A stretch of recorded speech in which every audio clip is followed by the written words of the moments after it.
Alright, good morning mga kabakyard. Welcome po ulit dito sa ating munting backyard crayfish. At sa araw na to ay mag-share na naman po tayo ng isang maiksing video kaalaman mga kabakyard tungkol sa ating mga alagang crayfish. Okay? So sa ngayon po nandito tayo sa pond ng ating mga kraylings.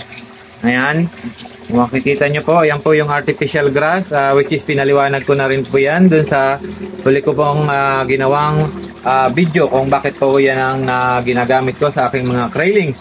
So ngayon po ang i-share ko po sa inyo ay ang isang way, isang sign kung paano nyo po malalaman kung healthy ba yung mga kraylings nyo. So, ayun nga po mga kabakyard, isang way po para malaman natin kung healthy ba at lumalaki ng maayos ang ating mga crayfish. Hindi ko naman po sinabi na ito lang ang isang titingnan natin, pero ito po ay isa sa pinaka mahalagang aspeto or mahalagang sign na makikita natin maganda at lumalaki ng maayos ang ating crayfish. Okay? Ayan. Ito po yung kung makikita nyo po sa mga pond nyo, kung makakakita kayo ng mga maraming pinagmoltan or yung pinagbalatan. Yan mga kabakyard. Kung mapapansin nyo sa mga sulok-sulok ng ating pond ay marami pong nakasiksik na pinagbalatan. So ayan. Kita nyo mga kabakyard. At meron pa yung isa. Ayan. Nagmumolt pa po yan. Ayan. Kitang-kita.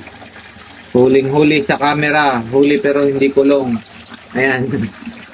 So, yan po ay isa sa mga sinyales na healthy at lumalaki po ng maayos ang ating mga crayfish.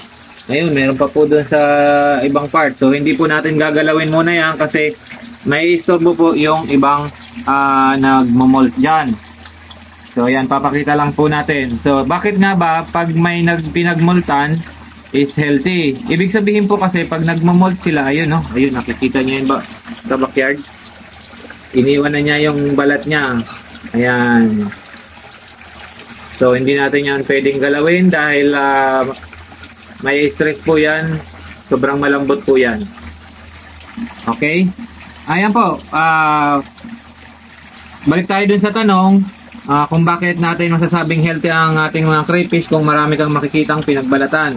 Kasi po, pag nagmumolt po ang ating crayfish, ibig sabihin po, lumalaki na sila, mabilis silang lumaki, at yung old na exoskeleton nila, o yung balat, yung pinakabalat nila, is hindi na nagkakasya sa katawan nila, kaya nagmumolting sila, iiwan nila yung lumang balat, at magpapalit sila ng panibago. Ayan, yan po yung purpose ng molting. Ayan, may isa pa dyan na nagpe-prepare na yan, kumukuyukot na dyan sa gilid.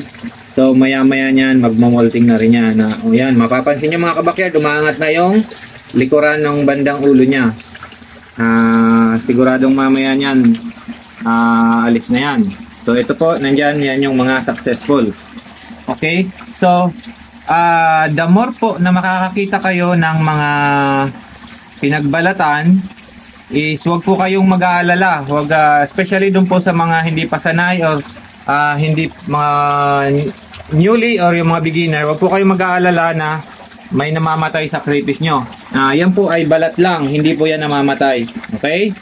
So yung katawan niyan nandyan lang sa mga tabi-tabi katulad niyan. Ayan.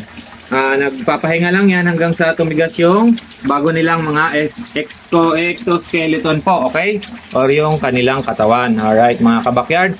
So mas mag-alala po kayo kung may 1 buwan o 2 buwan na yung kraylings nyo pero wala kayong nakikitang mga pinagbalatan. Ibig sabihin po may mali sa setup nyo. Pwedeng may mali sa tubig, sa water parameter, or pwedeng may mali sa spacing nyo. May mali sa pinapakain nyo, kaya kailangan ma-check nyo na po yun mga kabakyard, kasi yung ganitong kraylings po is mabilis po ito magpalit ng balat. Okay, sa 1 buwan nakaka-3 halos yung isang ganitong kalalaking mga kraylings, 3, 2 beses mabilis po sila nagpapalit. Meaning, mabilis din sila lumalaki. Okay? Yan mga kabakyard. Pero pag hindi po sila nagbabalat, ibig sabihin hindi sila lumalaki. Nababansot na po sila mga kabakyard. Kaya may problema. Yan ang sabi ko nga po. I-check po natin kung saan tayo nagkaka-problema. Yan mga kabakyard. Dito, medyo mahirap po makita dito kasi nandito yung kabila. Ito yung maliliit ko pa. Yan. Nasa loob to ng tangke ay ng maliit na aquarium. Ito mas maliliit yung trailings dito. So dito, ayan. Ayan mga kabakyard. Papakita ko po sa inyo. Actual po yan na nagpapalit ng balat. Ayan, sa mga hindi pa po nakakakita kung paano po sila mag-molting. Ayan, wala naman pong problema na panoorin nyo sila. Basta wag nyo po silang gagalawin. Kasi mauuwi po yan sa bad molt. Kasi pag na-stress sila, hindi na po yan makakaalis dyan. Pwedeng ikamatay na po nila. Okay? Yan. So, napakaganda tingnan mga kabakyard ng natural way ng pagbabalat nila. Or yung pag-molting. Ayan.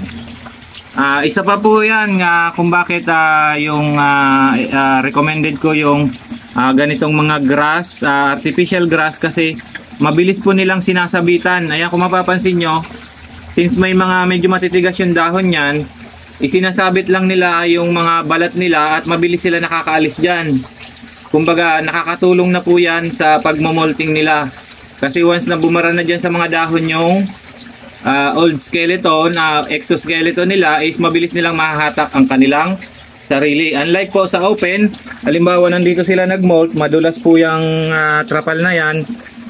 Minsan natatagalan kasi since madulas nga, sumasama pa rin yung old na na balat nila. Ayan, dito mabilis lang. Kanina pinakita ko sa inyo. Hindi pa siya nagsisimula, pero dito mga kabakyard, ayan. Halos patapos na po. Hindi nga yan inabot ng ilang minuto mga kabakyard. Ayan, yan, patapos na. Bibitaw na po yan, maya-maya lang. So, hintayin na po natin para makita po ninyo mga kabakyard. Okay? Yan, isa rin po. Yan, makikita niya kung gaano ka-healthy. Ayun, nakalabas na. Ganyan po. Ibig sabihin, healthy po sila. Ang bilis lang po nila nagpalit ng balat mga kabakyard. Ayan. So, kung hindi po yan healthy, mahihirapan yan. Madalas mauuwi po yan sa bad molt. Okay? So, ibig sabihin, healthy sila, lumalaki sila ng maayos, at wala tayong dapat ipag-alala. Okay? So, ayun mga kabakyard. Marami pa iba. May iba pa rin po dyan. So, yun lang naman ang share ko ngayon. Maiksing video lang muna tayo mga kabakyard. And sana may naitulong naman po ako sa mga baguhan natin dyan at sa mga naghahanap ng mga extra guide sa pag-crayfish, okay? Pasuyo na lang po, pa-share na lang ng ating video, and sa mga hindi pa po nakasubscribe, please subscribe na lang po, malaking tulong po yun sa atin, okay? Thank you mga kabakyard, and goodbye!